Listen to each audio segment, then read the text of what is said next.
596. 97.3 Citi FM. It doesn't get any better than that. Detailed news, unparalleled coverage. Citi News on 97.3 FM. Eyewitness News. Be there as it happens. Citi News.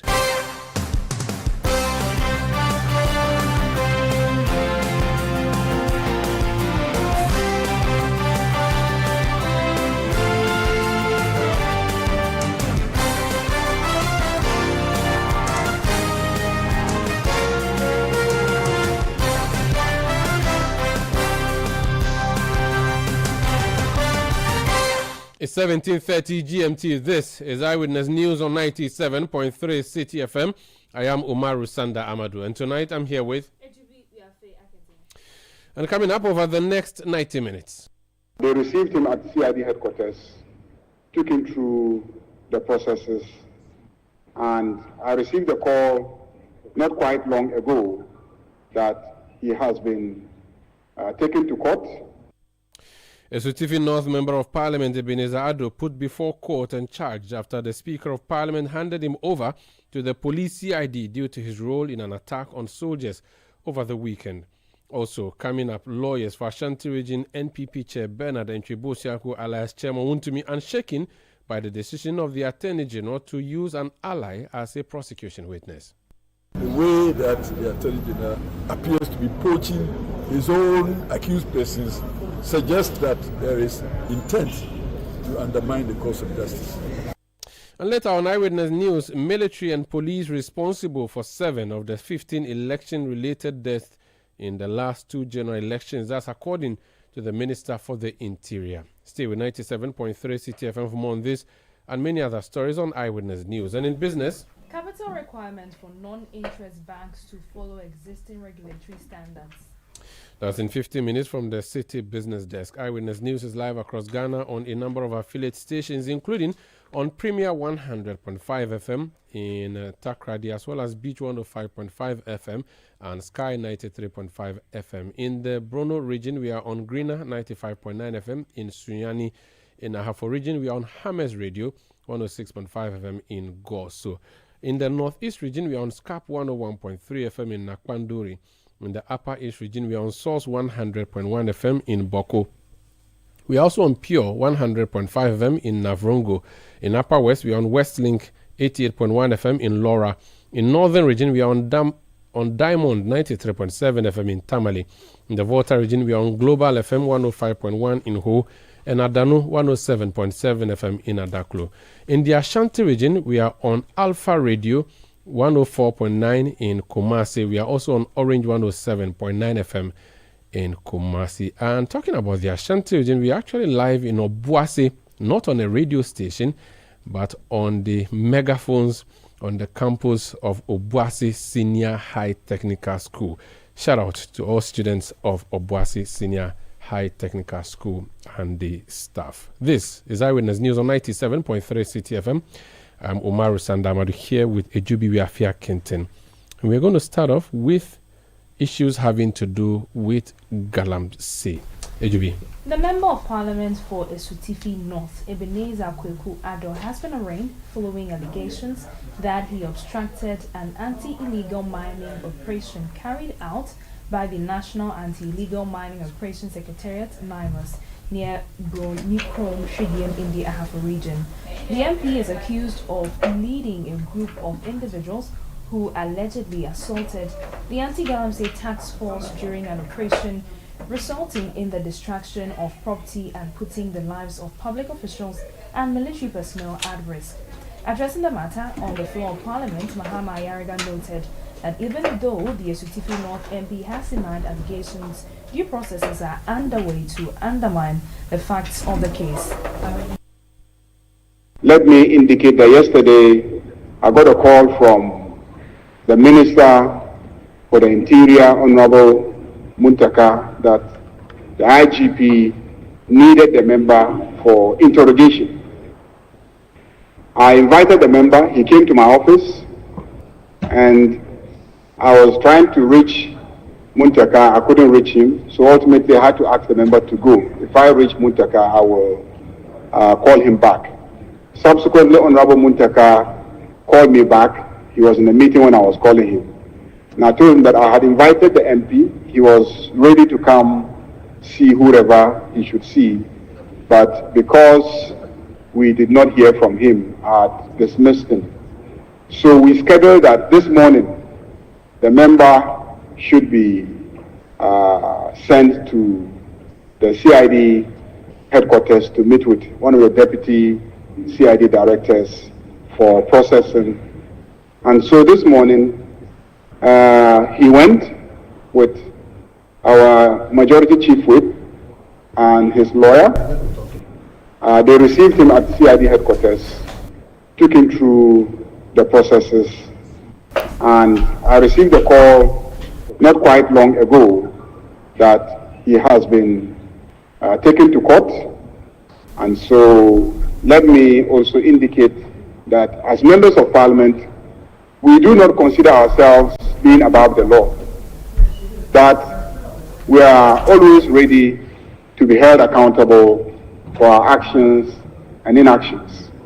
We passed the law establishing the law enforcement agencies. We approve the appropriations to finance them to carry out these assignments that we have assigned them. And we pass the laws defining the crimes, and also we invite them to this house, and we often try to hold them accountable for the extent to which they are enforcing the law. So we as members of parliament will not in any way, I believe, go out of our way deliberately to hamper the law enforcement agencies in the discharge of their duties.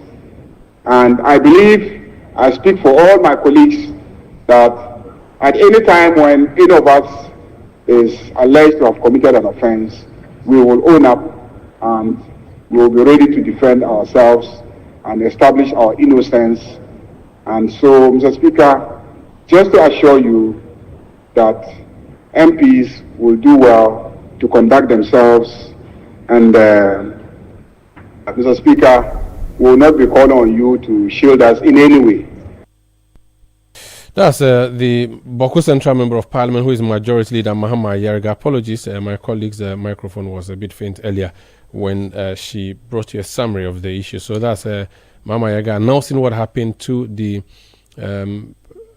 Asutifi North Member of Parliament, Ebenezer Kwekwado, who was alleged to have incited a mob to attack the NAIMOS officials who went to that part of the country to engage in a work or a national assignment.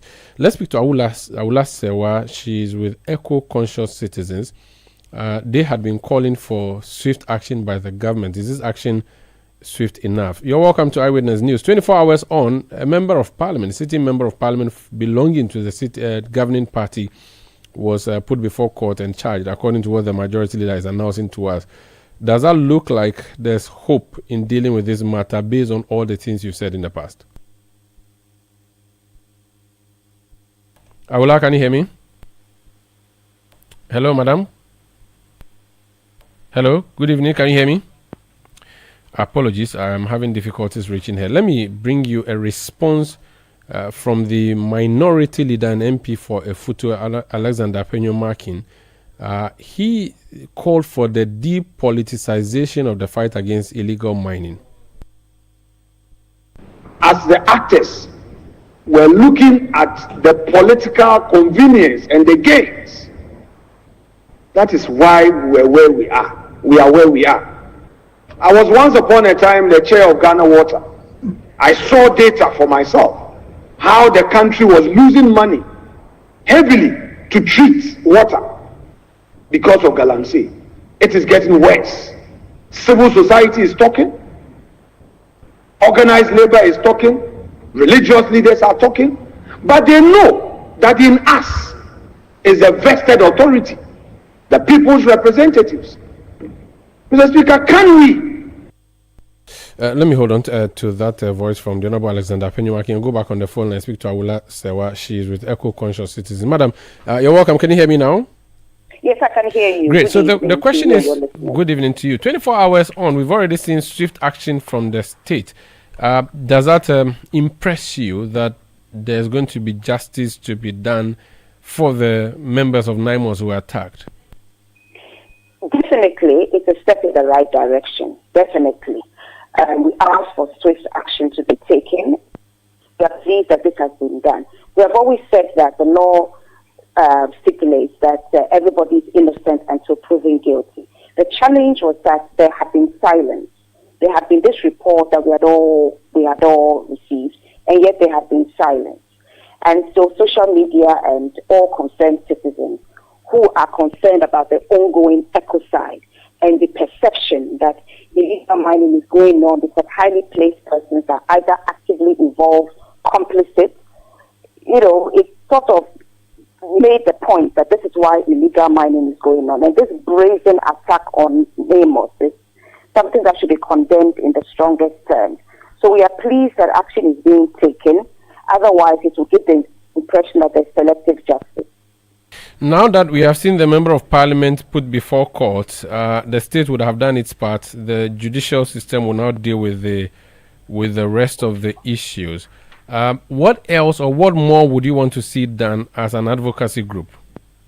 Well, I mean, if the matter is before court, it's up to the court to do its job. And the court can only do its job by, taking into consideration the evidence that's brought before it. It cannot go outside what is brought before it. So it's a step in the right direction, because when this incident took place, it was a little disappointing that there was complete silence. It was a very serious situation, and would have expected a statement to come out swiftly condemning it and assuring Ghanaians that action was going to be taken. And I keep on giving the example with what happened in Patronsu, where two excavators, which were being used to destroy the landscape and the only source of water in Patronsu, two excavators got burned, and swiftly the police arrested the activists who say they did not burn the excavators, arrested them. This was on a Friday, Farmers' Day. Ironically, a lot of them were farmers, and they spent Friday, Saturday, Sunday, Monday in custody because they were refused police bail and court bail. So there the police sprang quickly into action. So we are now pleased that in this case, the MP is going to face justice, and we need to leave it. We need to leave it for now for the court to do its work. Very well. We wait to see how things pan out. Thank you so much for speaking to us. Thank you for having me. That's Awula Sewa. She's with Eco-Conscious Citizens. Let's go back now and listen to the words of the minority leader, Alexander Dampenyo Markin, on the fight against Galamsey. As political leaders, for once, agree to stay the partisan approach on this matter and deal with it and let our citizens know that this is a matter that affects the country and our own livelihoods. Perhaps the medical practitioners are not sharing with us the revealing reports in the various hospitals enough. So it's like business as usual. Mr. Speaker, I would wait for another day where we would discuss this matter in detail. But I would, by way of conclusion, say that the issue of Galamsey calls for action, collective, not an NDC MPP affair, but a Ghana affair, so that it doesn't become like who you go to the area the people are mining, and then you say, oh, because you may lose election, you don't want to talk about it, or they will even push you to be lawless, all in the interest of votes that would end up in a coffin. Do we want to be burying people every weekend and all? Mr. Speaker, let me leave the rest for the leader of the House to put out for the records, and pray that that time will come for us to have a full discussion on this matter and send a strong message to the nation that enough is enough with the partisan approach on this Galamsey matter. That's Alexander Penyumakin, his minority leader in the House of Parliament. Let's hear now from the Speaker of Parliament, Aban Sumana Kingsford Bagbin. He has assured that the Ghana Police Service would be given the full cooperation that it needs in investigations on the attack on members of NAIMOS.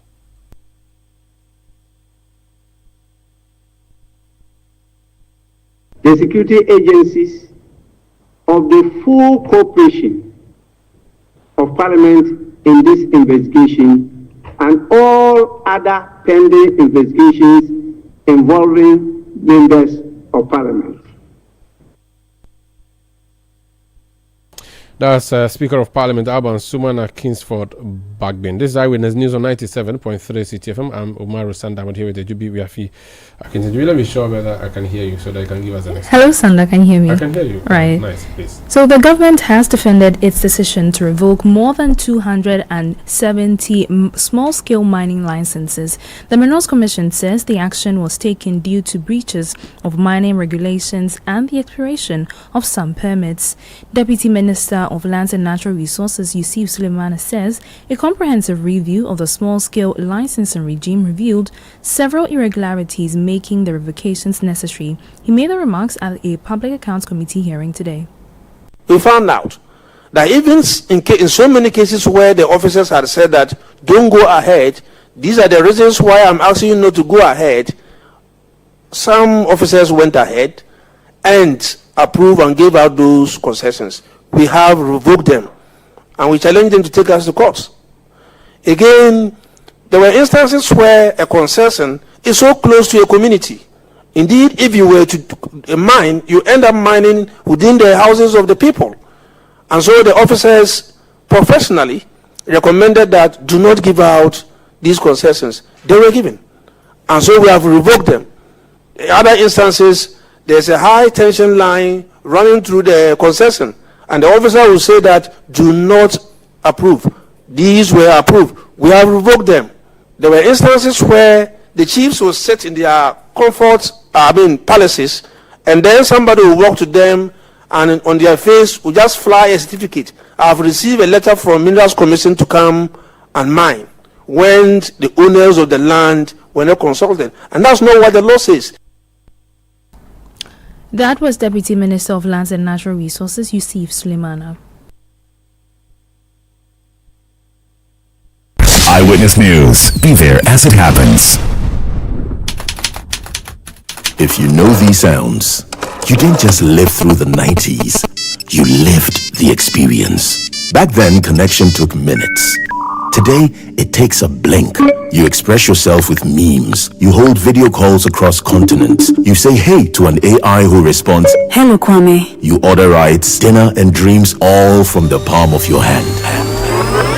A lot has changed, so have we. For over 3 decades, EcoBank has evolved with you, leading digital banking in Ghana and across 33 African countries, pioneering solutions built around how you live, move, and dream today. From our Express Points to EcoBank Pay, online banking and the mobile app, we are where you are. Here for today, ready for tomorrow. Now, that's change, powered by EcoBank. EcoBank, a better way to bank your way. EcoBank, the Pan-African Bank.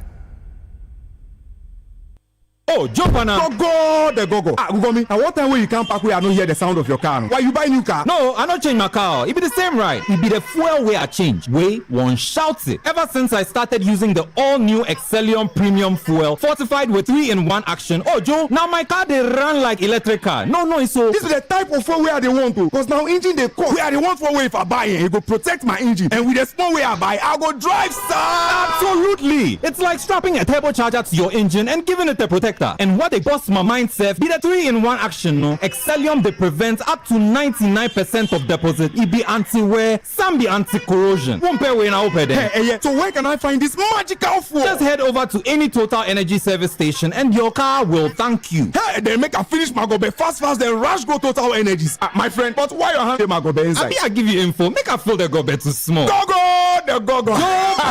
Excellium is designed to protect your car engine, decrease fuel consumption, and lower CO2 emissions. Don't say fuel, say Excellium. Choose Excellium, choose quality.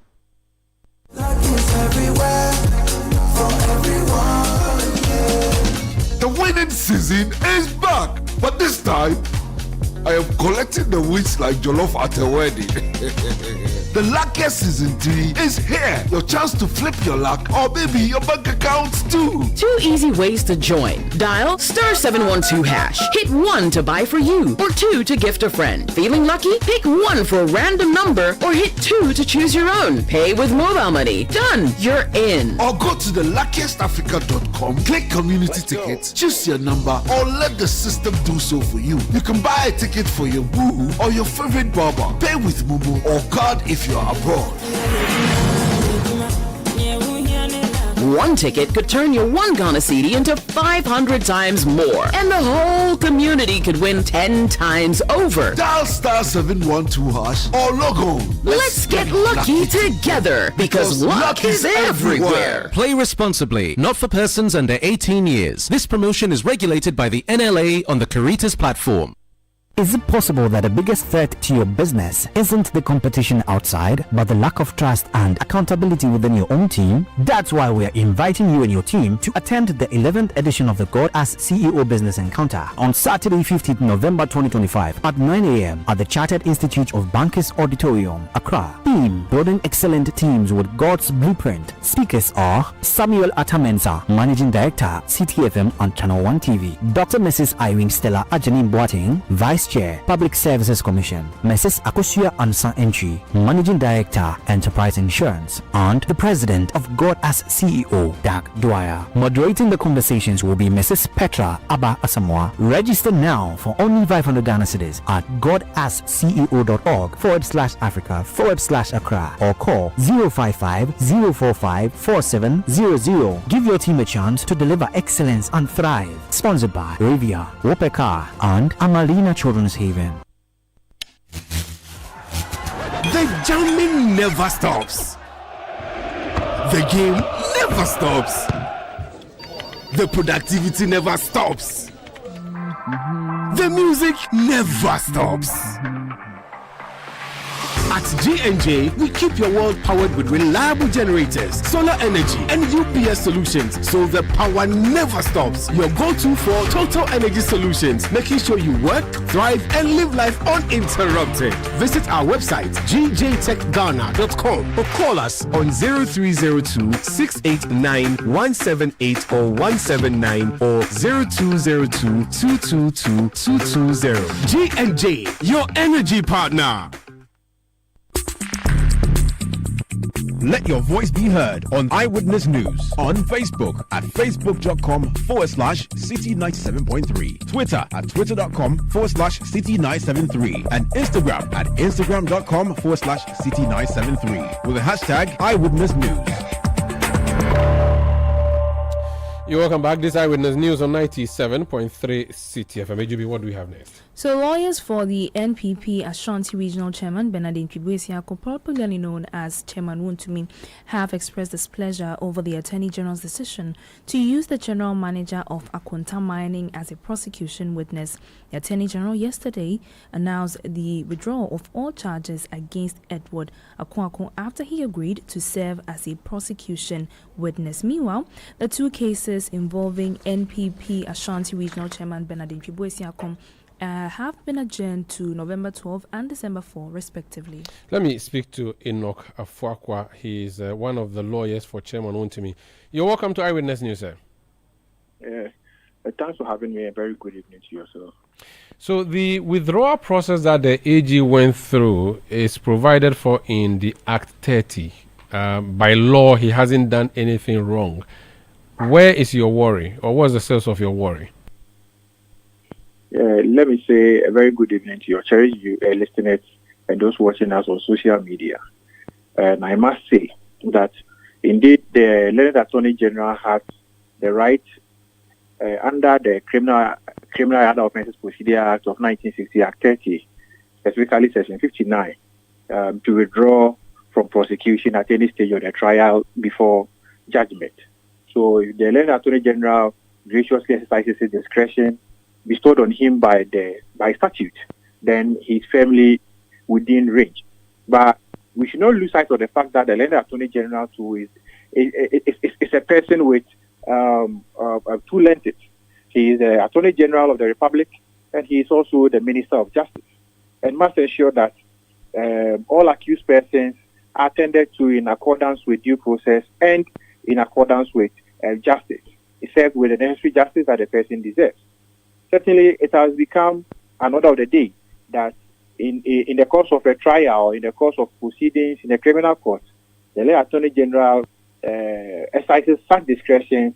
In the case of Edubuahin, the Republic versus Kwabena Edubuahin, we all recall that I think the third or the fourth accused person, Madam Mildred Donko, that the late Attorney General exercised his discretion to withdraw charges against her and use her as a prosecution witness against the other accused persons who are standing trial before the court.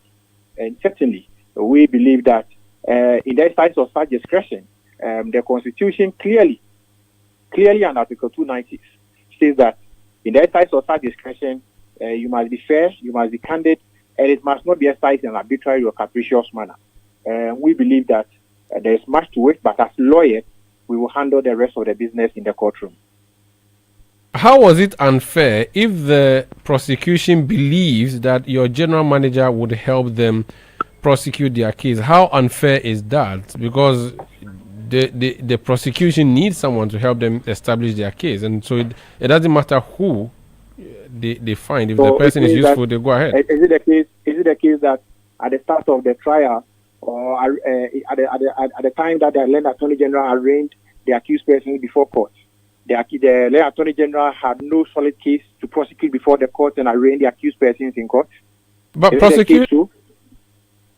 prosecution is a continuous exercise. It's not if the prosecution ended on the first day of trial, then there will be no point continuing, which means that the prosecution would have nailed the person at the beginning. But as and when the case travels, even though disclosures would have been done, if the prosecution believes that there's more information, they just have to prompt the court, and that will be brought. Or that is why I said that in the exercise of such powers, it is without doubt that the late Attorney General has a constitutional duty to observe as far as his mandate is concerned.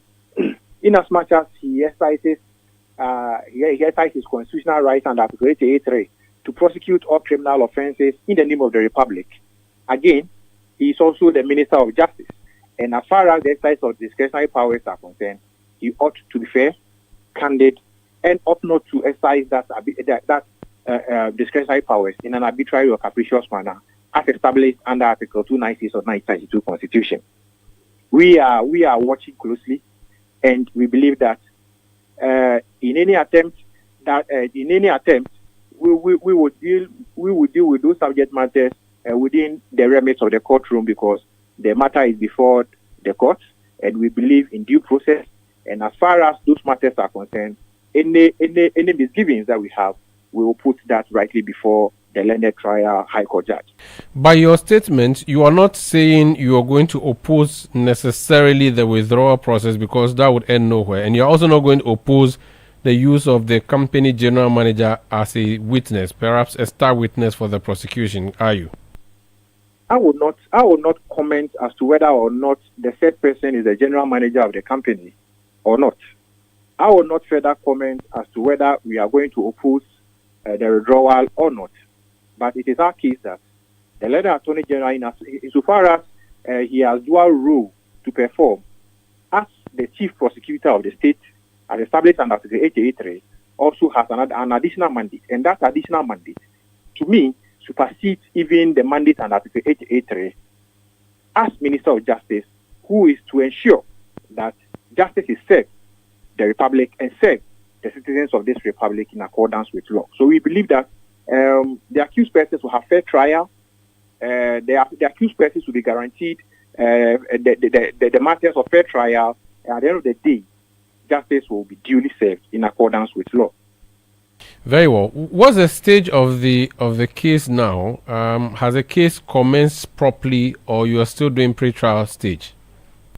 Yeah, certainly, as you are aware, that in our criminal procedure, in our criminal justice system, once you are arraigned before court and your plea is taken, the next stage is for the prosecution to furnish the accused persons and the court with disclosures upon which they are relying on to prosecute the case before the court. And the learned trial high court judge gave some orders to the prosecution to serve disclosures at the last agenda date. A week before the last agenda date, they were unable to serve so. But today in court, we were informed that disclosures have been filed. And indeed, the learned trial high court judge, her ladyship confirmed that on the docket of the court, the disclosures have been filed and directed the learned attorney general to, as a matter of course, make sure that we are served. And indeed, right within the courtroom, we were served with the necessary disclosures that the prosecution is relying on to prosecute the case of Mr. Benedict Chubu Akuntamine 8L, and that we are firmly going through the disclosures ourselves to be able to ensure that we are on the same page with the prosecution in order for us to go back to the court on the next return date to be able to start with what we call the case management conference, the CMC. Once we are done with CMC, then it means that we are moving swiftly into trial to be able to give the Attorney General the opportunity to establish his case if they have, or otherwise. Thank you for speaking to us and wish you all the best, sir. Thank you very much, and thanks for giving me the opportunity to speak to your cherished audience. That's Enoch Afokwa. He is one of the lawyers for Chairman Wontumi. This is Eyewitness News on 97.3 Citi FM. Some labor unions are expressing frustration with the leadership of the organized labor over what they describe as the poor handling of the ongoing 2026 base pay negotiations. The union say organized labor's initial proposal for a 15% increase shows a lack of accountability and respect for public sector workers amid rising taxes and the escalating cost of living. Speaking to Citi News, former national chairman of the Senior Staff Association of the Universities of Ghana, Isaac Donko, urged the leadership to push for a 50% increase instead.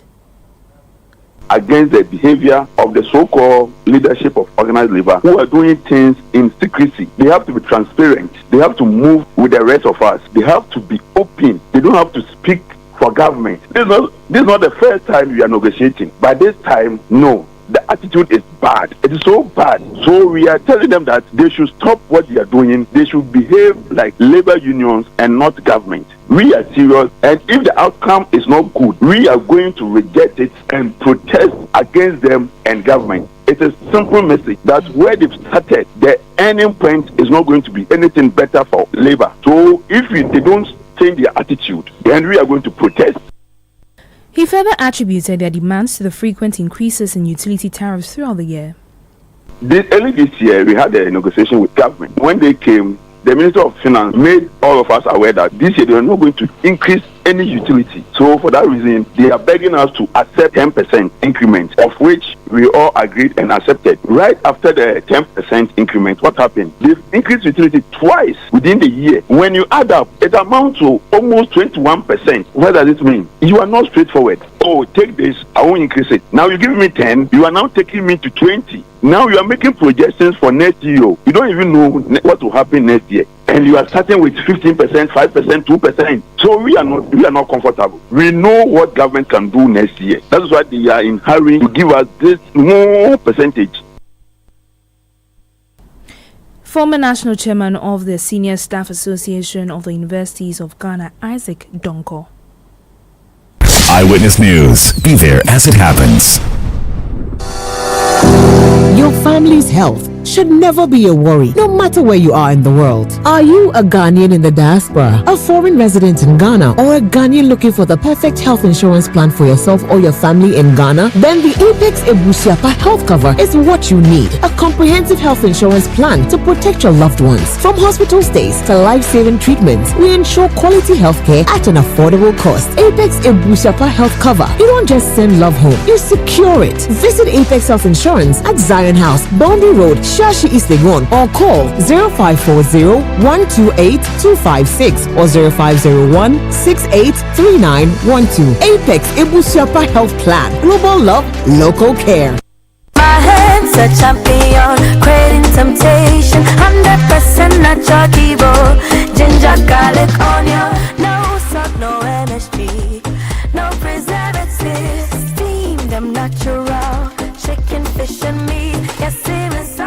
3 in 100% natural ginger garlic onion powder. Incredible aroma, champion taste. This advert is FDA approved. Ginger, garlic, and onion. 3 in 1 Kivo. Dreaming big, thinking Africa. UBA Ghana's got your back. For business growth and expansion, UBA Ghana's got your back. With a 6 billion after loan facility, UBA Ghana's got your back. With POPs, send and receive money anywhere, UBA Ghana's got your back. UBA Ghana has got your back. With the 6 billion after loan facility, your business can grow, export, and trade across the continent. And with PAPS, send and receive money across Africa instantly. Now live on Leo, your 247 digital banking buddy. UBA Ghana, connecting you to Africa's opportunities. UBA, Africa's global bank. UBA Ghana's got your back. Who is calling me this other one? Hello. Good evening, Kwame.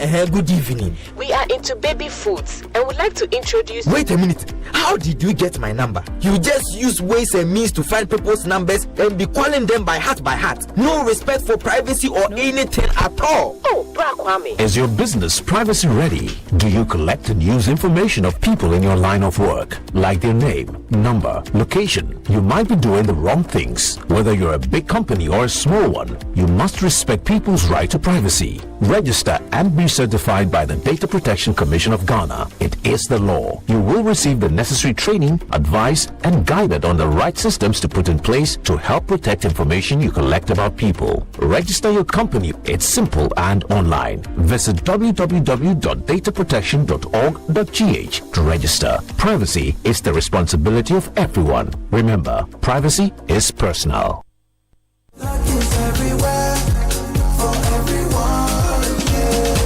The winning season is back, but this time I am collecting the wins like Jollof at a wedding. The luckiest season 3 is here. Your chance to flip your luck or maybe your bank accounts too. 2 easy ways to join. Dial *712#. Hit 1 to buy for you or 2 to gift a friend. Feeling lucky? Pick 1 for a random number or hit 2 to choose your own. Pay with mobile money. Done. You're in. Or go to the luckiestafrica.com, click community tickets, choose your number or let the system do so for you. You can buy a ticket for your boo or your favorite barber. Pay with Momo or card if you're abroad. 1 ticket could turn your 1 Ghana Cedi into 500 times more, and the whole community could win 10 times over. Dial *712# or log on. Let's get lucky together, because luck is everywhere. Play responsibly, not for persons under 18 years. This promotion is regulated by the NLA on the Caritas platform.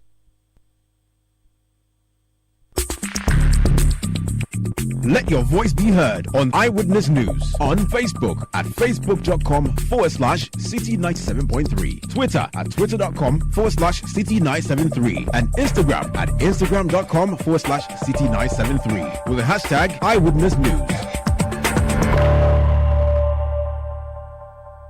You're welcome back. Minister for the Interior Muntaka Mohammed Mubarak has revealed that investigations into the 2020 and 2024 election-related violence have established that police and military personnel were responsible for 7 of the 15 deaths recorded nationwide. Providing an update on the government's review of election violence cases today, the minister explained that the incidents occurred during security operations intended to restore order at various polling and collation centers. Mr. Muntaka explained that the findings were part of a broader report submitted by a special investigation task force constituted to probe all fatal incidents linked to the 2020 and 2024 elections. The circumstances of each case vary, but nearly all involve the use of firearms during confrontation between supporters of the 2 major political parties, and instances where security personnel resorted to the use of live ammunition, warning shots as means of crowd control. Investigation into one of the cases during the 2020 general election at Odododo was completed. The Attorney General is currently prosecuting 3 persons who are standing trials at the High Court Criminal Division, Accra. The investigation established that 3 of the cases resulting in 4 deaths are traceable to the use of firearms, by armed police patrol teams. Military personnel were also found to be responsible for 3 of the cases resulting in the death of 3 persons when they intervened to restore calm to chaotic crowds. Investigation further established that 4 of the cases, which resulted in 5 deaths, were recorded when party enthusiastic supporters resorted to the use of firearms against their opponent. The 2 other cases involve persons who were lynched during confrontation between supporters of the 2 major parties. It is worth noting that 21 suspects have been identified through witness interview, scene visit, reconstruction of crime and crime scene, and forensic and ballistic examination of material of evidence relevant to the cases. 11 new dockets have been built on the cases. 4 of the identified suspects have been arrested and admitted to police inquiry bills to facilitate further investigation and to trace their accomplices. 5 other identified suspects have been remanded in prison custody. Warrants of arrest have been procured to facilitate the arrest of some of the identified suspects who are on the run. The Interior Minister further called on the state to take responsibility for compensating the families of persons who lost their lives in election-related violence during the 2020 and 2024 general elections. The recommendation from the task force was that the crowd control response of security personnel by resorting to the firing of live arms and also directing fire at the escaping crowd is not acceptable. The victims of the gunshots have suffered injuries that cause them pain, loss of resources for treatment, as well as income. Families have also lost breadwinners. The state should take up the responsibility to compensate the families who lost their breadwinners, as well as those who suffered injuries. Police should receive orientation and desist from using lethal force in crowd control situations. Appropriate crowd control gear should be provided to security services. Party executives, officials, and persons involved in election management should be well educated on the provision of the Anti-Vigilante Act 2019, Act 999. I must be quick to add that I have since directed that the report of the Commission on the Election Violence at Ayawaso, West Wuogon, be implemented fully for justice to prevail. 6 each from the 2020 and the 2024 general election, which collectively led to 15 deaths, as mentioned earlier, and injured 40 others. These incidents span multiple regions, including Bono East, Greater Accra region, Bono region, Northern region, Central region, Savannah, and Asante region. The circumstances of each case vary, but nearly all involve the use of firearms during confrontation between supporters of the 2 major political parties and instances where security personnel resorted to the use of live ammunition, warning shots as means of crowd control. You heard Minister for the Interior Muntaka Mohammed Mubarak. Away from that, President John Dramani Mahama says transparency and accountability will remain the guiding principles of his administration's economic agenda as his government works to attract sustainable investment in the country. He noted that the economic reforms introduced under his leadership have fostered a more favorable investment climate, strengthening the economy and opening new opportunities for both local and foreign investors. President Mahama called on developed nations to honor their climate finance commitments as Ghana prepares to participate in the upcoming COP30 summit in Brazil. He addressed the diplomatic community and a delegation from Germany led by President Frank-Walter Steinmeier, who is on a 3-day state visit to Ghana. Persistently pledges in terms of assisting with adaptation and in terms of assisting with a whole fight against climate change have not been forthcoming, especially from the global north. We go to COP, pledges are made, but unfortunately we're very short on delivery. And so we will continue to advocate that for the countries that have been the biggest polluters, they should step forward and put the cash up front so that everybody can draw from that fund to be able to ameliorate some of the adverse effects that we have. Ghana has its national determined goals, and so we have done our report on what the progress has been in terms of achieving our nationally determined targets. And I believe that our delegation that is going to Belém is going to put that forward to the international community. You heard President John Dramani Mahama.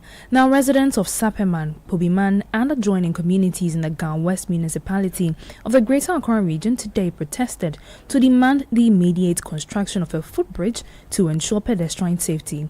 According to the residents, the absence of a footbridge along the main road linking the communities to Amasamai has led to frequent fatal accidents involving residents and mostly school children while attempting to cross the busy stretch. In an interview with Citi News, the protesters lamented the seeming neglect of their plight by authorities despite several appeals.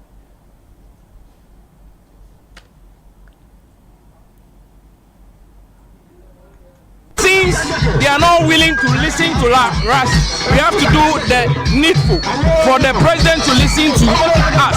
Sapeman need improvement. We need a footbridge for our kids because we have a lot of children which they have been crossing the road, and that is our main issue. We are not demonstrating against the government for any other thing than footbridge. Our school children need to cross the road.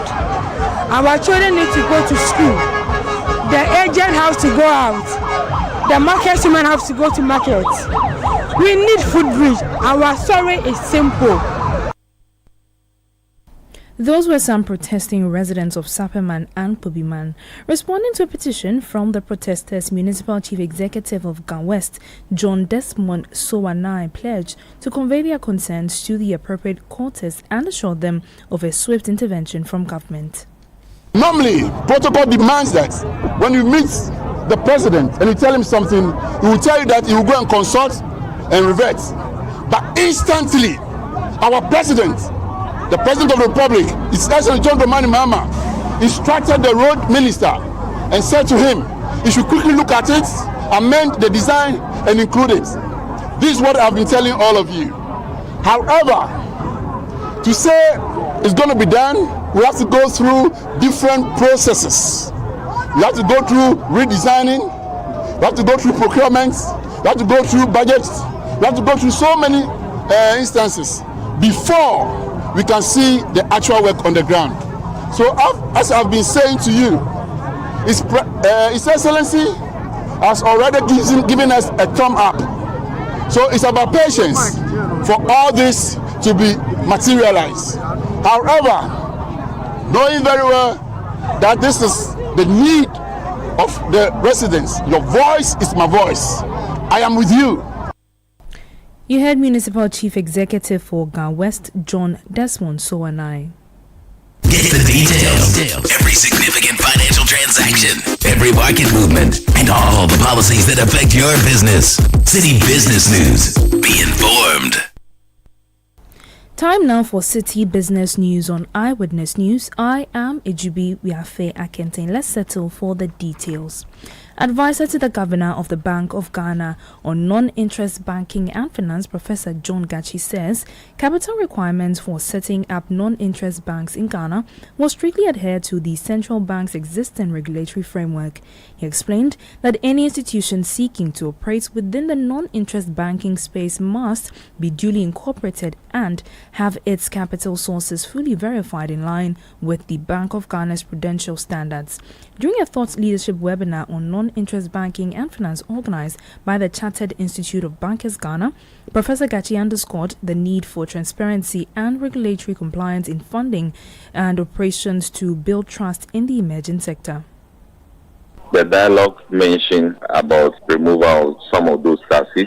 The dialogue also mentioned restructuring VAT. All those things featured in yesterday's presentation. The dialogue highlighted the energy sector and something ought to be done about it. The dialogue highlighted private participation in distribution, and you could see that all those things featured in the budget. And then also the budget highlighted the cocoa sector. It came up. Then the budget highlighted a mechanism to manage our debt well, and that also featured quite clearly. Then we also highlighted low-hanging fruit in the agriculture sector, and that also featured prominently in his discussion yesterday. Professor John Gachi is advisor to the Governor of the Bank of Ghana on non-interest banking and finance. The International Monetary Fund is advising the Bank of Ghana to stay the course on its monetary policy despite recent cuts to the policy rates. The fund says continued vigilance is key to keeping inflation expectations anchored and ensuring lasting price stability. The central bank has so far reduced its policy rates by a total of 650 basis points in 2025 to 21.5% in September, the steepest drop in years. But while the IMF's resident representative to Ghana, Dr. Adrian Alter, commends the Bank of Ghana for its prudent policy direction, he warns against premature cuts to prevent inflation from rebounding. If you look at the inflation, inflation itself came down quite abruptly. So the fact that the BOG decided to cut rates from a very high level, 28%, I think, in March, to the current level is 21.5. Yes. So it's about, you mentioned 650 basis points. Yes. Indeed. Yeah. Right. But what you need to take into account is also real interest rates. So real interest rates now are were significant before they start cutting, and therefore with higher than historical averages of real interest rates, you need to bring them back to the historical average. What the IMF team advised the BOG is to keep a prudent monetary policy in order inflation expectations to re-anchor at the single digits. So you need to keep monetary policy tighter than usual to have these expectations re-anchor in the monetary policy band. Dr. Adrian Alter is IMF resident representative to Ghana, speaking on the point of view on Channel 1 TV. A deeper regional cooperation is the panacea to tackling money laundering and illicit financial flows across West Africa.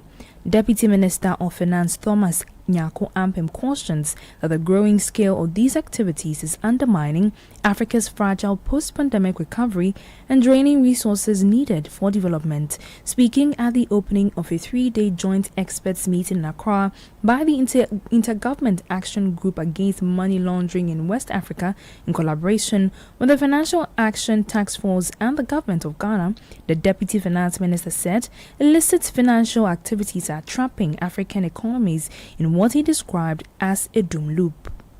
The spike in insecurity and spark in money laundering have coincided with the recovery of our economies from recent global economic shocks and an increasing youthful population. This has resulted in a doom loop where economic growth is undermined due to disruptions to economic activities, loss of significant national revenue due to illicit flows and smuggling, poor delivery of critical public services, increasing youth discontent, which fuels illegal migration, as well as creating a new generation of extremist recruits. We must not only urgently break this doom loop, but must also collectively reverse it. We must create a virtuous cycle for economic transformation. This must be our ambition. The cost of inaction will be inestimable. You heard Deputy Minister of Finance Thomas Nyako Ampem. Away from that, the Vegetable Producers and Exporters Association of Ghana is demanding urgent investment in the local rice value chain to tackle the growing problem of unsold produce among farmers nationwide. This comes amid mounting complaints from rice farmers over limited market access, despite claims that local producers have the capacity to meet Ghana's annual rice demand. Speaking on the Citi Breakfast Show, the association's president Felix Kamasa said the situation highlights the need for stronger pricing structures, value addition, and improved infrastructure support to sustain the sector. We have a training center. The training center, we provide local rice for our students And we realize that they like it, but the problem is that the price of the local rice, if we are out of stock and you approach, you want to go and buy the local rice and go and mill it, the price is higher. You go and mill the same thing. When you compare the price with the imported rice, the price is the same range. So people will prefer going for those rice. But is it good for people to do that? It's not good. The problem too is that how we even polish our rice. So I think that adding value is one of the key we have to look at. Those facility we have, when you go to Apalavi, you know, my place where I have the rice farm is close to Apalavi. The machine they have there is since Nkrumah time. So when you go there, the machine you have to even be in line. You can send your product there, you will come for it in following day. We should try to build capacity for those machines. Felix Kamasa is the president of the Vegetable Producers and Exporters Association of Ghana. Now, the Chamber of Petroleum Consumers, COPEC, wants government to sustain the recent appreciation of the cedi to help further reduce fuel prices at the pumps. This follows the latest round of price cuts by oil marketing companies in the first pricing window of November, which saw petrol and diesel prices decline across several outlets. Executive Secretary of COPEC Duncan Amwa tells Citi Business News the cedi's recent stability is having a direct and positive impact on fuel prices, which is a key indicator of economic soundness. I have said that once the Bank of Ghana continues to work assiduously, the benefits would not be a lecture. You don't have to go to a lecture hall to talk about these things. The people will feel it in their pockets. So the best measure of your economy, check the pumps, how much the fuel is selling for. If it is coming down simply due to interventions by the central bank or the finance ministry, then you know that something right is being done. And I think that so far, so very well, the handlers of this economy seem to be on track in getting the kind of numbers that we would all want to see, and for which you are seeing the pumps delivering those numbers. They should keep it up. They should not go to sleep, because if the numbers reverse, will come very hard at them. Duncan Amwa is Executive Secretary of COPEC. And that's all for Citi Business News on Eyewitness News. I am Ijubi Biafe Akente. Up next is Point Blank. Eyewitness News. Be there as it happens. Flight 715 is now boarding at Gate 4. Welcome to the Stanbic Bank app that makes you live a lot more like topping up my electricity before ECG do me yawa. That's smart. And you have to send mom money. Forgot? Easy. We'll just transfer from the app. We are about to take off. Okay, let me also enable my travel notice. It was that easy, huh? Complete. Now I can use my card abroad without it getting declined. Hey, you forgot to pay your water bill. The guys are outside to disconnect. Wait a minute. Water bill payment? Done. Why you lucky? Charlie, my Stanbic Bank app sorting me back to back. Level up and do more with the Stanbic Bank app. Download now on Google Play and Apple App Store. Visit stanbicbank.com.gh or call 0302 815 789 to get started. Stanbic Bank. Oh, jump on now. Go, go. Ugomi, and what time when you can't park where I don't hear the sound of your car? Why you buy new car? No, I don't change my car. It be the same ride. It be the fuel way I change. Way one shouts it. Ever since I started using the all-new Excellium Premium Fuel, fortified with 3-in-1 action. Oh, Joe, now my car they run like electric car. No, so this is the type of fuel where they want to. Because now engine they cost. Where they want for way if I buy it, it go protect my engine. And with the small way I buy, I go drive, sir. Absolutely. It's like strapping a turbocharger to your engine and giving it a protector. And what they bust my mind self be the 3-in-1 action. No, Excellium they prevent up to 99% of deposit. It be anti-wear, some be anti-corrosion. Won't pay when I open them. Hey, so where can I find this magical fuel? Just head over to any Total Energy service station and your car will thank you. Hey, they make a finish my gobe fast, then rush go Total Energies. My friend, but why your hand my gobe inside? I give you info. Make a fill the gobe too small. Go, the gogo. Excellium is designed to protect your car engine, decrease fuel consumption, and lower CO2 emissions. Don't say fuel, say Excellium. Choose Excellium, choose quality. Ah, ma, have you received the delivery? Sis, yeah, the rider's bay. Send in the momo. Okay, *177. Power call. Don't you use a smartphone? Use the momo app, ne? Huh? Abba app. Hey, I want to say a millennium, say millennial. Inim. Oh, millennium for ya nyaze. Switch to the app. Or you smart. I know you're secure. Enter a world of possibilities with the Momo app. Pay your favorite merchant, pay utility bills, and borrow from our wide range of lending services. Move to the app side today. MTN. Are you feeling tired after a hard day's work? Have you lost your appetite even for your favorite dish? Viral Blood Tonic is a nutritionally balanced, pleasant-tasting tonic fortified with iron and vitamins to boost your appetite and energy levels for high performance. Viral Blood Tonic, easy to take and good for the family. Viral from Danex Iting Starwin PLC. If symptoms persist after 48 hours, consult a physician. This advert is FDA approved. Announcing Ghana's first unlimited photocopier leasing. Yes, from just 983 Ghana cedis, you can lease a multifunctional photocopier and print unlimited. Yes, unlimited and free paper every month. Guess what? That's not all. Toners, repairs, and maintenance all are free. And oh, I'm not kidding at all. And we cover the whole country. Yes, the whole country. What are you waiting for? Just visit us at www.valexlease.com or call 0244 644048. I repeat, or call 0244 644048. Remember, terms and conditions apply. Valix Lease, affordable document management solutions.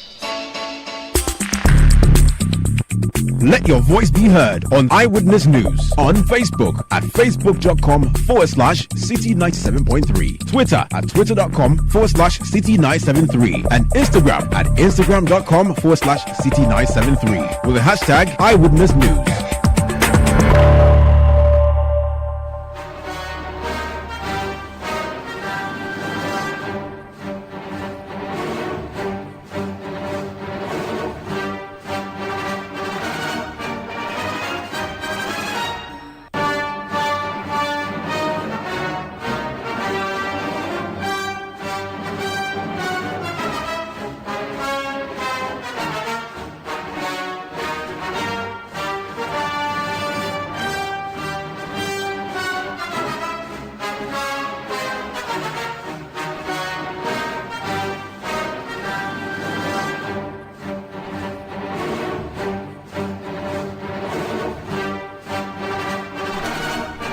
Hello and welcome to Point Blank on Eyewitness News. I am Umaru Sanda.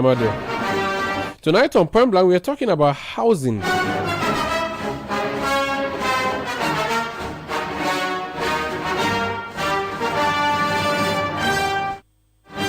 There's a company that the government set up to deal with our housing issues.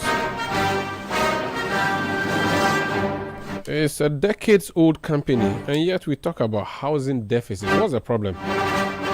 So tonight we dragged into the studio the new managing director of the State Housing Company Limited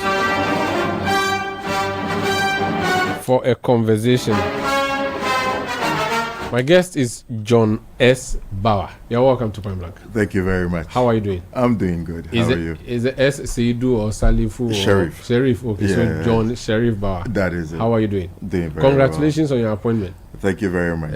How long have you been at post for? I've been at post since the beginning of February this year. Okay, so February. I've been at it for a while. Who are you? Who am I? Wow, that's a good one. It's a big I'm a Ghanaian. I'm a Ghanaian. I'm passionate about development issues. I'm passionate about housing. I've been in real estate for over 15 years. 15 years. So 15 years over. Yeah. You what? You build and yes, you do I've been in that space, developing space for a while. Yes. So what's your profession? Where did you school? That kind of thing. Oh, back all the way back then. Okay, so I studied political science in Legon. Okay. I have a master's in international relations from the UK. Yeah, and where do you go to secondary school? Oh, Give them the only college in Ghana. You know, I'm an amount for Prempeh College. Wow. No problem. I'm not going to debate you. I'm not so I'm not going to even debate you. Incidentally, I was in the debating team for the school. So. Oh, okay. That's nice. Yeah. So but that's like social sciences. Why shift into construction, or is housing not construction? Housing is construction. Why did you shift in there? I would say after my studies for my master's, I moved back and I came in with a lot of very fancy ideas of working in the non-profit sector or policy type jobs. And very quickly, I realized that, you know, perhaps it's easier to create change from a position of power or a position of stability. And so during my master's, I had worked in some retail spaces. So I got a job with Nestle Ghana to help them develop their modern trade department. And I just realized I had a knack for sales, marketing, business development. So I stayed in that for quite a while. Moved on from there to Nokia. I worked for Nokia for quite a little bit as well as 3310. Yes. I was actually the one that launched the music phone in Ghana for Nokia. Okay. Nice. And then moving on from there, I worked for a company called Bayersdorf. So you did this as a marketer? You did I was in business development. Okay, I was in business development. So, but why? So the construction thing. What exactly were you doing in your private life? Not as absolutely. I mean, in my private life, being the only man, you know, born amongst females, a lot of the stuff that had to do with, you know, physical work or construction type work, very well. So tanko namata. Okay. Yeah, so I was mostly the one involved. So my love for the building process started from quite early on. I was always involved with site work and stuff like that, and it was something I always wanted to do on the side. So probably around 2010, 2009, I kind of went into my own real estate development more as a hobby to kind of see how the market was and things like that. So what were you doing? Build houses for people and collect money, or buy land and sell to people? What kind of... I built houses and sold to people. Okay, so you had small estates, those small estates. Very small, very small. Before we even talk about what you do, there's something I've noticed. There are a lot of beautiful apartments in Accra occupied by nobody. Yeah. Well, what is the problem? Because so we say housing deficit, houses no, but the houses they. Just like me, I can't rent somewhere. I can't buy, I can't rent. Like I think it's a drive dual through Laboni, problem. Ridge, those places. You see those houses. Yeah. What is happening? Well, you know, we've gone through quite a turbulent time economically for the country, and people's trust in where to put their money for safekeeping was eroded by some of the things that happened a few years ago. Haircuts. Well, amongst other things, and the instability of the currency as well didn't help. People found solace or a safe place in real estate to put their money in.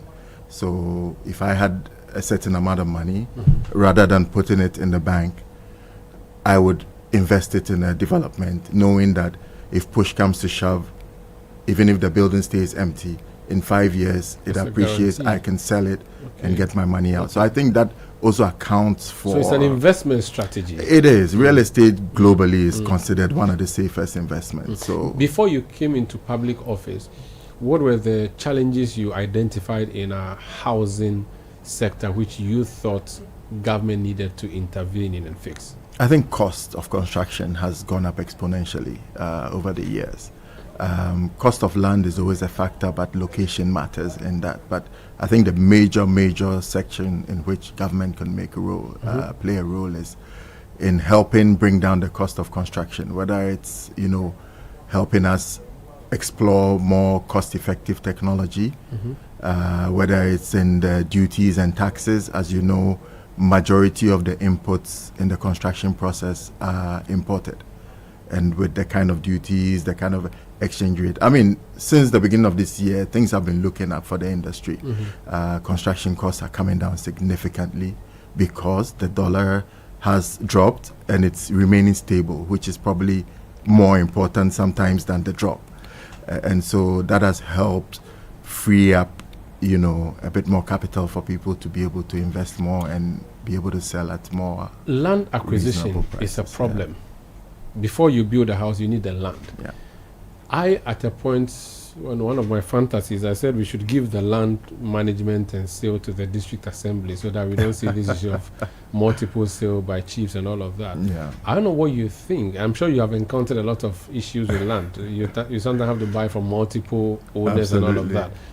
Based on your knowledge of the sector, what do you think can be done with land acquisition, the challenges?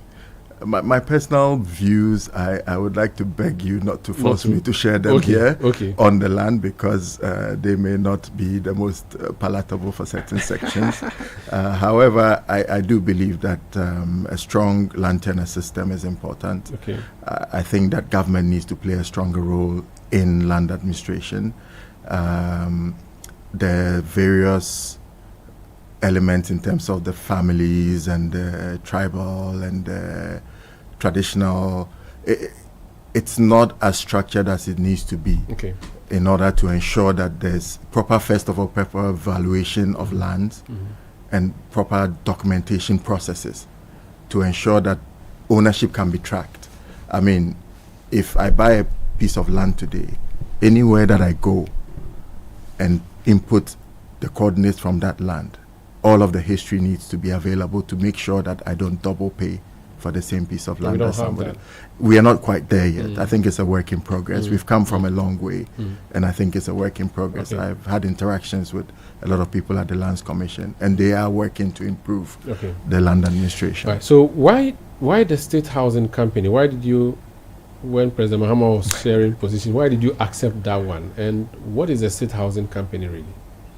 Okay, I'll take the first part of your question first. So I think 2-3 years ago, I had a conversation with him at his private office, and we got to talk because at the time he knew I was heavy into real estate development, and we had a very interesting conversation around what it would take to improve the housing supply and accessibility in terms of financing for housing. And it was funny because we kind of had a similar approach to tackling the problem. And when, Ghanaians reposed that level of confidence in him and his administration, we had another conversation and we reminded each other of what we had talked about. And to be honest, I had a few places in mind where I felt I could contribute because of my experience.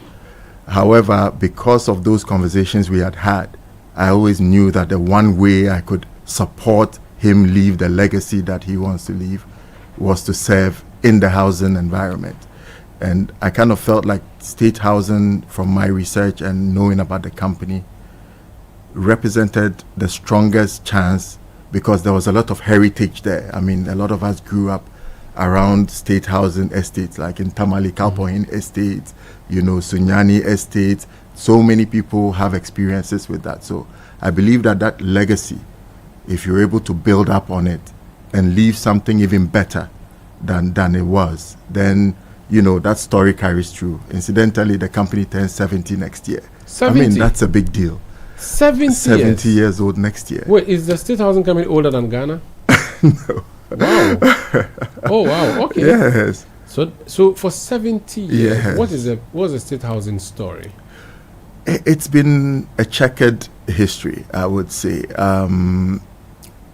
It's not as strong in terms of the housing delivery as it was in the past. It was an Nkrumah thing, right? It was an Nkrumah thing. Do we still need it as a country? Should states still be building houses and renting or selling? Well, let me put it in context. We are called State Housing Company Limited. However, since 1996-97, we've been a private limited liability company. Okay. However, the shares of the company are held in trust by the Ministry of Finance on behalf of the people of Ghana. Okay. So technically, we are not the state's housing company since that time. But do you have private investments? Do you have private shareholding apart from, is government 100% shareholding? 100% owned by the Ministry of Finance. Okay, so you are that thing, the one under SIGA, you're a state enterprise. We're full state enterprise under SIGA, under Professor White. I see, interesting. Yes. So It's been a checkered history, but Yes. what are the key positives that you would say because of state housing we have A, B, C, D, and then we'll talk about the problems that you have met and how you're going to fix them. I think one of the things that is a more silent role that state housing has played over the years, which most people don't know about, is the estate management part of the business. Everybody looks at the company as how many houses are you building, where are the houses and not. However, the company plays a crucial role managing most of the land that was acquired under executive instrument by governments over the years. And so all of these estates that I talk about, Dansuman estates, Teshinungwa estates, all of these estates are managed by state housing. So in terms of ground rent management, lease renewals, consents, if you want to give your house to your child, you have to come to state housing for the proper consent documentation and things like that. And that's a crucial part that the company has played and continues to play. And we're looking to expand that role even more. But you're also engaging in building. So Oh, yes. aside management, you're also engaging in building. What are the current projects that are ongoing as of the time you came? I think, to take you back a bit, that has probably been one of my biggest surprises when I got into it. Well, not so much of surprise, but the fact that the company, as the state housing company with all of the history and legacy and support, hasn't been able to scale up its operations over the years. I mean, we're talking 100 housing units a year, 60 housing units a year, which is Really? woefully inadequate. You can't fix the deficit. However, the other side of it is that we are not a subvented agency. So everything is done on 100% IGF. So we need to have more people deposit, have more people pay what they owe the company, so we can invest that into... You don't take loans?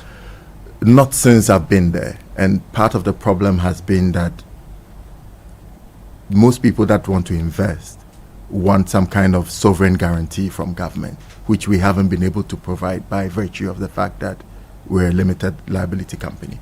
So since we've been in office, we've been trying to find different ways of providing security to potential investors so we can scale up and start to do something about this 1.8 million deficit that is So existing. when you got and walked through the office of state housing on your first day after your appointment, and you look through the books, and I'm sure you're still looking through the books, what are the challenges with the company that you have identified, and how do you intend to fix them?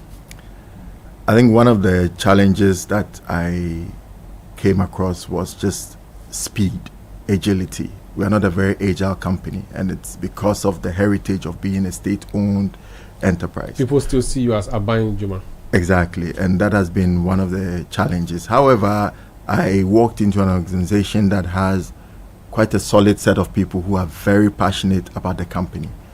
And what I'm trying to do is channel that passion into productivity, because everybody in that company loves the company. I have people there whose fathers were working at state housing, their children are working at state housing.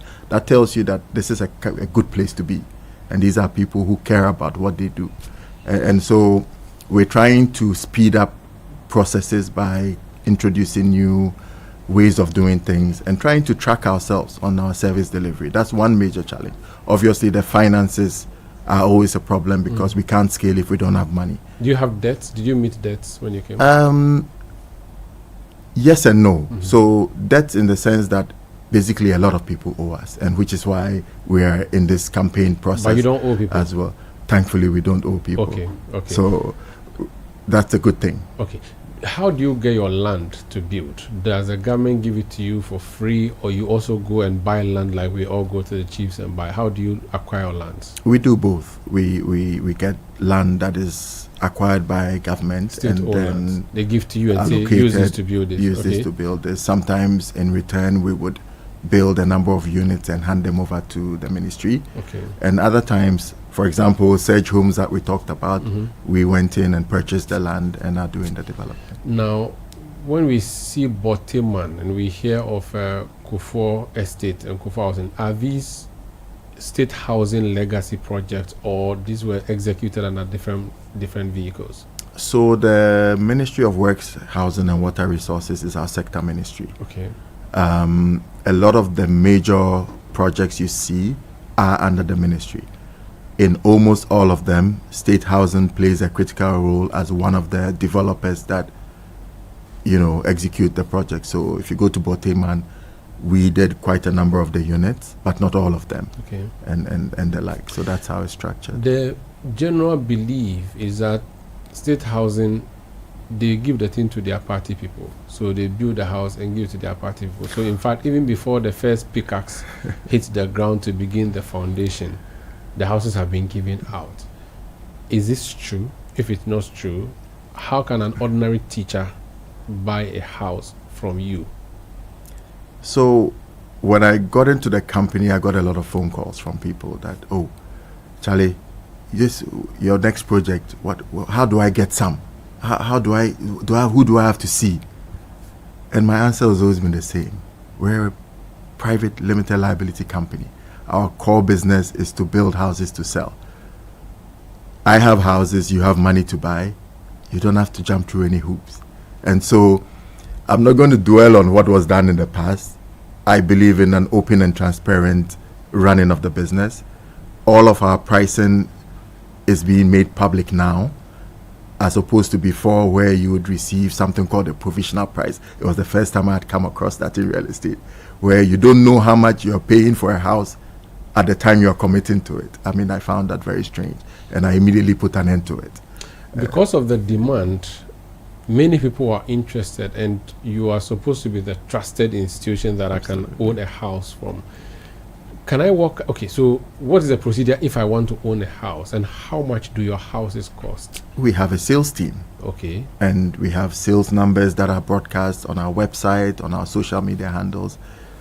You just have to... I don't have to know a politician before I own a house? Absolutely not. Really? I insist on it. So so what are some of the projects that are ongoing now? So currently we have quite a number of projects. Sedge Homes in Amrahia, which is around 195 units in total when we are done. Okay. We have an apartment building project in Adenta near the Snit Flats. Mm-hmm. We call it Little London. That's the name I inherited. Yeah. I don't know why. Okay. But for that one, we have around 76 units, 2 and 3 bedrooms, 1 bedrooms for sale. We have some properties in North Kaneshie at the moment. We are just about to start a new project in Adenta. We have stuff going on in Kumasi, in Tamale, in Bolga, Takoradi, Cape Coast are all busy markets for us. Yes. I'm a young man in my 30s. I just got married. I have a wife, 2 kids. I work with one of the private companies in Accra. I've heard the CEO. You are MD or CEO? Which one I'm an MD. MD of State Housing on Point Blank with Umaru. I'm like, okay, I also want a house. What do I have to do? Come into our office, send an email to our sales link, make a call. And say that I want a house. You want to buy a house. And I can afford? What are the rates? What are some of the rates? Well, I'll give you an example. So we have properties right now in Adenta that are selling for 750,000 for a 2-bedroom house or apartment. What we realized along the way was that many people on a cash flow basis could afford the houses, but they didn't have access to the financing. So one of the first things I did was to create a mortgage desk, brought in an experienced mortgage specialist, and she's been working very hard to kind of form relationships with a lot of the banks that lend so that we can get preferential rates for our customers. So if you're a young man, you come into the office, first of all, we figure out what kind of property you can afford. Once we are certain of the property, you are happy with it, and you need financial assistance, we hand you over to our mortgage specialist. She understands your needs, and either we're working with the National Homeownership Fund, working with Republic Bank, GCB Bank, and very soon EcoBank as well, where we are negotiating some kind of preferential packages for our buyers. So, but 700,000, that's plenty. If you're a teacher in what's your village? I'm from Pembi. Pembi. If someone called Eura lives in Pembi and he is a teacher, he cannot buy a house of 700,000. Well, he cannot buy a house in Adenta. Okay. However, we are looking to decentralize our operations. And thankfully, the ministry has just started the district housing scheme pilot. Okay. And we are one of the developers in that area. And the pilot is running in places like Tamale South.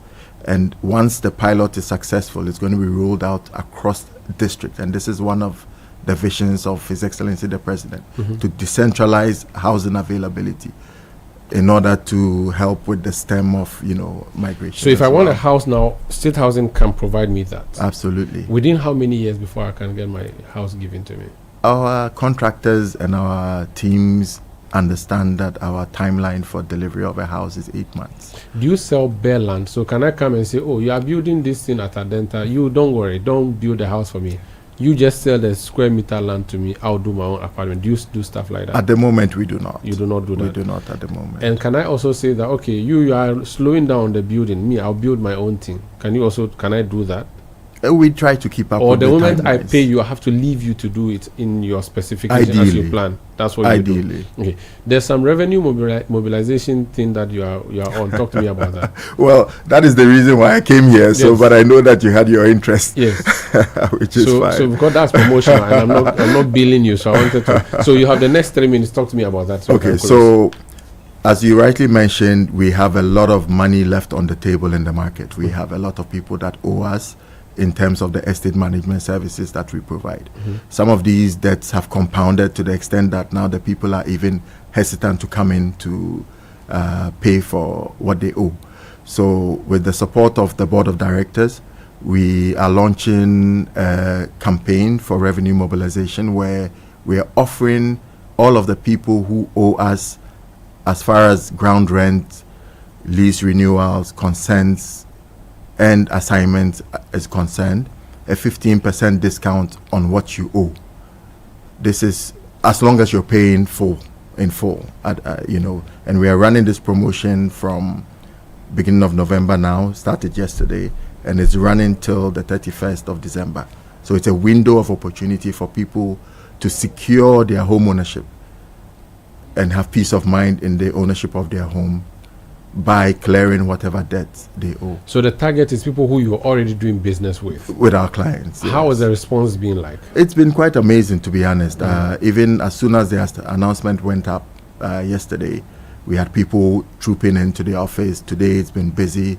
I'm receiving messages everywhere. Oh, I owed you people, oh, Charlie. I'm coming to pay quickly before the promotion runs out. Okay. So, but 15% means you are losing something. Where are you going to? we're losing get the and money we're gaining. This is money that... Or because of the CD thing, you can afford to lose 15%. We can't afford to lose any money because we need that money to develop our projects. But however, the way I look at it is we have money in the market. We're not getting it. Every day we wait, the money loses value. I would rather take a small hit now and secure, and that's why the discount is only on full payment, full settlement. Are you allowed not to prosecute? You should prosecute. Or you want to go the soft way than the hard way? This is a carrot and stick approach. We're a state-owned organization. Evictions are our last resort. We have the law behind us to be able to do that. This is the grace period. We're offering you this. At the end of the year, from January, it will not be such a pleasant conversation. Now, so those who are occupying state housing, you heard, is free. Bingo, 15%. From November what? From yesterday, November 3rd to December 31st. December 31st. Quickly go deal with your matter and you're safe. We even have so people... this is a revenue generation? Oh, revenue generation. We have people that live on lands that don't have documentation. This is a chance for you to come and regularize your documents. So all of that. Well. So which are these areas that you're talking about? Oh, they're spread everywhere across the country. Your existing places. All of our If we give you Saglemi housing, will you be able to do anything about it? Oh, because that absolutely. Saglemi gives me headache. Absolutely. Yeah. But I know that the ministry and the leadership of Honorable Kennedy is working very hard to deliver on Saglemi. So you will have peace very soon. Very well. Managing Director, State Housing Company, John Bauer. Thank you so much for joining us. I appreciate it. I'm done unless you have something you want to add. I'm just reassuring you that I'll talk to my team about your request on Serge Homes. Don't say it in public. I shouldn't say it there. Don't say it in public. Don't say it in public. Very well. Just promise me that you give me a house. I will 2 bedrooms keep it in between 3 because now my people are plenty, so 3 bedrooms. Very well. Thank you so much. I know much. you can afford it, so. No, I will not. I will not be able to. 700,000. I'm a journalist, though. Well, a discussion for another day. Thank you very much. Wish you all the best, sir. Thank you very much. Appreciate it. So that was the managing director of the State Housing Company, John Bauer, engaging us on Point Blank tonight. I'm Umaru Sanda. I did this with Jubi Wiafia Kenton. Production by Kwabena Wilson, Beverly London, Sami Wiafi, Fred Tete Jabano. The technical support from Emmanuel Usu and the new media team. We'll be back tomorrow at 17:30 GMT.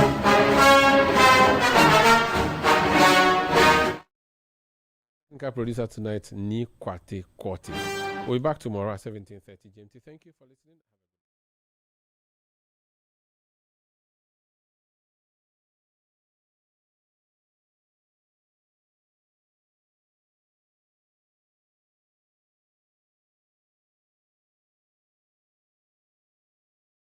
We speak first. Reach our hotline on 0302 224959 and get interactive on Facebook, Citi 97.3 FM.